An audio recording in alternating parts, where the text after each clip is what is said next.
Hello everyone. आज आम शस्य उत्पादन एवं परिचालनार द्वितीय वीडियो पढ़ुचे। प्रथम वीडियो रे शस्य कौन एवं शस्य केते प्रकार आम पढ़ी।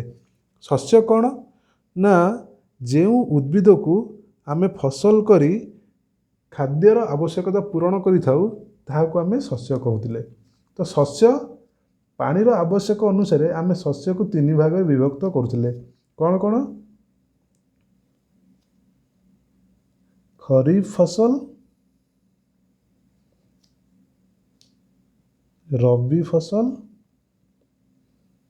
और ग्रीष्म फसल।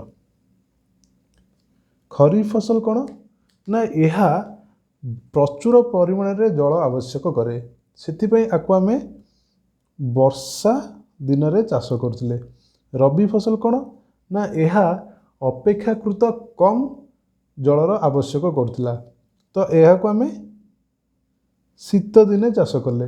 तो ग्रीष्म फसल कौन ना यह एक प्रकार उद्भिद जे कि बहुत बहुत बहुत कम परिमाण रे जल आवश्यक करे, से आकु आमे खरा दिने चाष करुथिले। बुझेला? तो आज आम ए वीडियो रे परिचालना कौन पढ़िबा।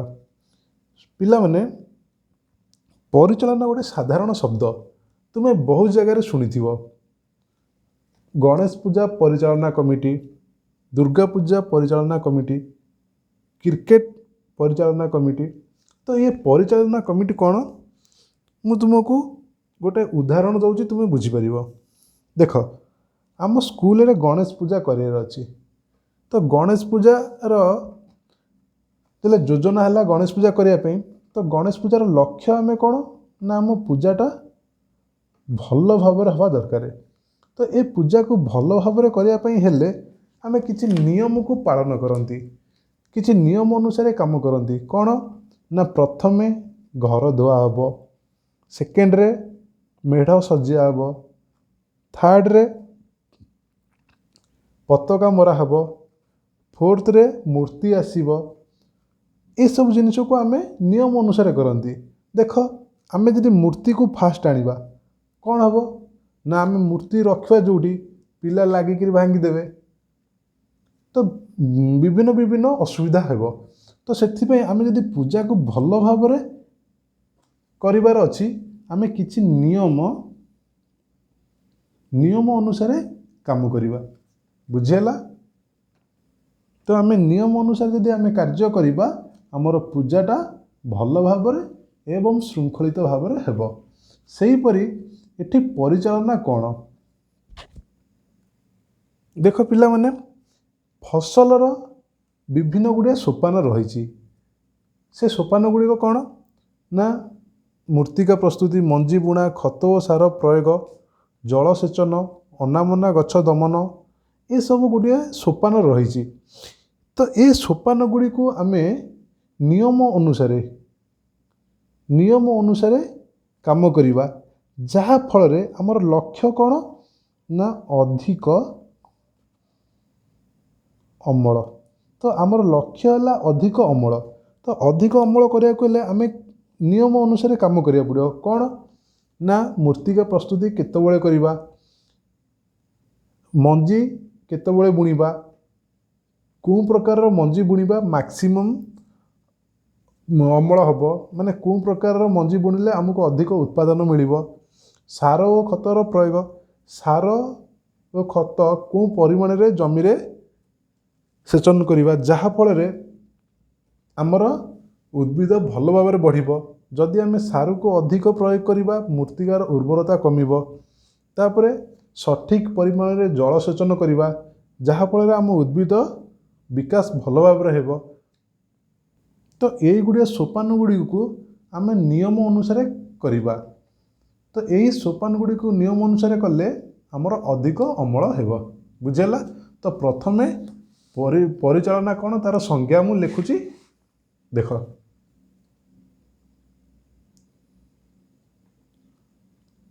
परिचालना किछि नियम ओ योजना କରି ଫସଲ ଉତ୍ପାଦନର ମୌଳିକ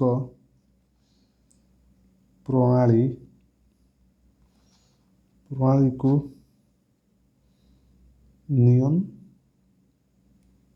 ନିୟନ୍ତ୍ରଣ କରି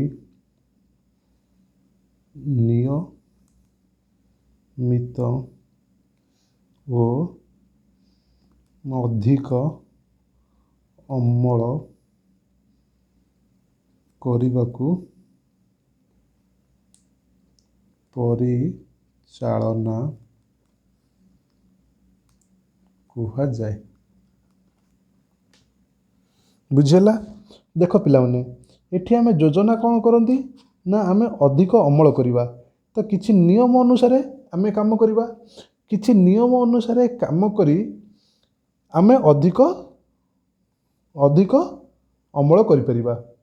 ତ ଏହାକୁ ଆମେ ପରିଚାଳନା କହିବା। ପରିଚାଳନା କହିଲେ କ'ଣ ହେବ ନା ଆମେ କିଛି ନିୟମ ଅନୁସାରେ ଫସଲ କରିବା, ଯାହା ଫଳରେ ଆମକୁ ଅଧିକ ଅମଳ ମିଳିବ। ବୁଝିହେଲା? ତାପରେ ଆମେ କାହିଁକି ପରିଚାଳନା କରିବା, ପରିଚାଳନାର ଆବଶ୍ୟକତା କ'ଣ ପାଇଁ ରହିଲା? ଦେଖ ପିଲାମାନେ, ଜନସଂଖ୍ୟା ଦିନକୁ ଦିନ ବଢ଼ିବାରେ ଲାଗିଛି। ଯେହେତୁ ଜନସଂଖ୍ୟା ବଢ଼ିବାରେ ଲାଗିଛି, ସେମାନଙ୍କର ରହିବା ପାଇଁ ବାସଗୃହ ଦରକାର। ଆଉ ଦିନକୁ ଦିନ କଳକାରଖାନା ମଧ୍ୟ ବଢ଼ି ବଢ଼ି ଚାଲିଛି। ତ ସେମାନଙ୍କ ପାଇଁ ଘର ଏବଂ କଳକାରଖାନା କେଉଁଠି ହେଉଛି ନା ଚାଷ ଜମିରେ। ତ ଜମିର ସଂଖ୍ୟା ଦିନକୁ ଦିନ କମି କମି ଯାଉଛି। ଯେହେତୁ ଲୋକ ସଂଖ୍ୟା ବଢ଼ି ବଢ଼ି ଯାଉଛି, ଜମିର ସଂଖ୍ୟା କମି କମି ଯାଉଛି। ଦେଖ, ଜମି କମି କମି ଯାଉଛି କିନ୍ତୁ ଲୋକ ସଂଖ୍ୟା ବଢ଼ି ବଢ଼ି ଯାଉଛି। ଇଏ ଅଧିକ ଲୋକଙ୍କୁ ଆମେ ଖାଦ୍ୟ ଯୋଗାଇବାକୁ ପଡ଼ିବ। ତ କିପରି ଯୋଗାଇବା ଇଏ କମ୍ ଜମିରେ? ନା ଆମେ ସଠିକ୍ ପରିଚାଳନା କରିବା। ତ ସଠିକ୍ ପରିଚାଳନା କଲେ ଏଇ କମ୍ ଜମିରେ ଆମକୁ ଅଧିକ ଉତ୍ପାଦନ ମିଳିବ। ତ ଅଧିକ ଉତ୍ପାଦନ ମିଳିଲେ ଆମେ ପ୍ରତ୍ୟେକଟି ଲୋକଙ୍କର ଆବଶ୍ୟକତା ପୂରଣ କରିପାରିବା। ବୁଝିହେଲା? ତାପରେ ଆମେ ଏବେ ଦେଖିବା ଫସଲର ପ୍ରଣାଳୀ ଗୁଡ଼ିକ କ'ଣ କ'ଣ। ଦେଖ, କୃଷିର ପ୍ରଣାଳୀ। ପ୍ରଥମେ ମୃତ୍ତିକା ପ୍ରସ୍ତୁତି, ସେକେଣ୍ଡରେ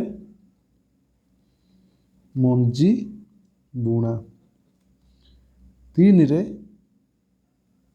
ସାର ଓ ଖତର ପ୍ରୟୋଗ, ଚାରିରେ ଜଳ ସେଚନ, ପାଞ୍ଚରେ ଅନାବନା ଗଛ ଦମନ, ଛଅରେ ଅମଳ, ସାତରେ ସଂରକ୍ଷଣ। ଦେଖ, ଏଇ ସାତଟା ପ୍ରଣାଳୀକୁ ଆମେ ପରିଚାଳନା କରିବା କିଛି ନିୟମ ଅନୁସାରେ। ବୁଝିଲା? ତ କିଛି ନିୟମ ଅନୁସାରେ ଏ ସାତଟା ପ୍ରଣାଳୀକୁ ଆମେ କରିବା, ଯାହା ଫଳରେ ଅଧିକ ଅମଳ ହେବ। ଅଧିକ ଅମଳ ହେଲେ କ'ଣ ହେବ ନା ଆମ ଦେଶରେ ଜନସଂଖ୍ୟା ଅଧିକ, ତ ପ୍ରତ୍ୟେକଟି ଲୋକଙ୍କର ଆବଶ୍ୟକତା ପୂରଣ କରିହେବ।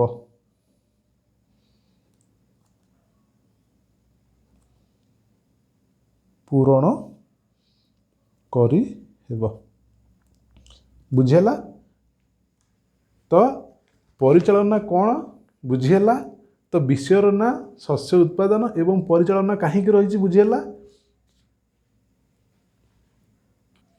ଆମେ ନେକ୍ସଟ କ୍ଲାସରେ ମୂର୍ତ୍ତି ଯେଉଁ କୃଷିର ପ୍ରଣାଳୀ ଗୁଡ଼ିକ ଗୋଟି ଗୋଟି କରି ଭଲ ଭାବରେ ପଢ଼ିବା। ଆଜି ପାଇଁ ଏତିକି ଥାଉ। ନେକ୍ସଟ ଭିଡ଼ିଓରେ ଆମେ ମୂର୍ତ୍ତିକା ପ୍ରସ୍ତୁତି ପଢ଼ିବା। Thank you.